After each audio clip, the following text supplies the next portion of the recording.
గారాబం గజ్జల కోసం ఏడిస్తే వీపు దెబ్బల కోసం ఏడ్చిందట. ఈ సామెతకు అర్థం ఏమిటంటే, ఒక వ్యక్తి చిన్న విషయానికి ఎక్కువగా గారాబం చేసి ఏడిస్తే చివరకు ఆ కోరిక తీరకపోగా ఇంకా పెద్ద కష్టం ఎదురవుతుంది.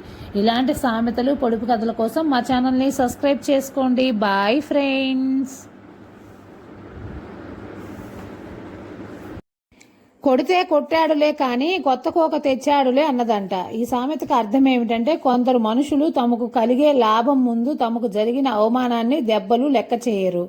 ఇలాంటి సందర్భంలో ఈ సామెత వాడతారు. ఇలాంటి సామెతలు, పొడుపు కథల కోసం మా ఛానల్ని